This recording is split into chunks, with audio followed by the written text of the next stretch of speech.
Cet atelier vous est présenté par Sophie Lucier et Catherine Davy, conseillère pédagogique à la commission scolaire Lester B. Pearson.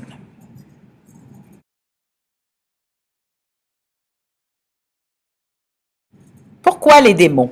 Premièrement, pour augmenter la motivation, l'intérêt et la participation des élèves.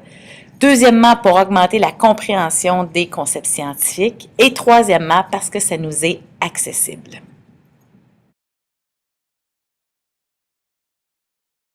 La façon dont on va intégrer les démonstrations est très importante.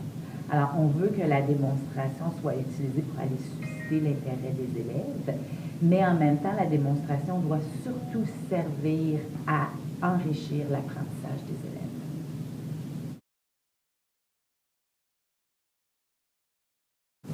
La stratégie qu'on utilise lorsqu'on fait des démos s'appelle PEOE, ce qui veut dire en fait prédiction, explication, observation, explication.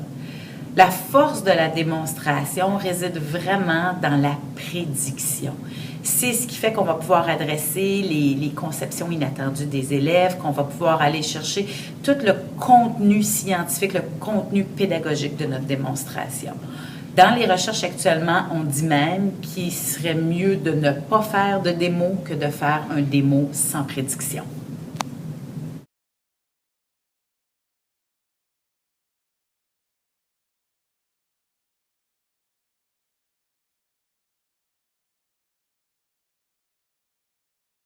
Je vais utiliser la démonstration de la chute libre des balles et ballons pour vous montrer comment utiliser la stratégie prédiction, explication, observation, explication. La première étape, c'est de poser une question qui va amener à une prédiction. Comme par exemple, si je lâche la balle et le ballon, qu'est-ce qui va se passer?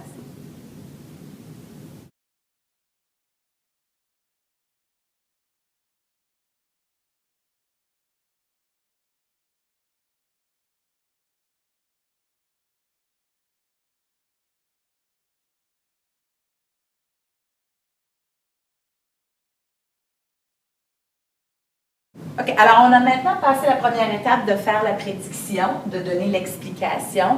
On arrive au moment où il va falloir faire l'observation. Alors, je demande aux élèves de porter bien attention. Les deux objets sont à la même distance. Et 1, 2, 3, je les relâche.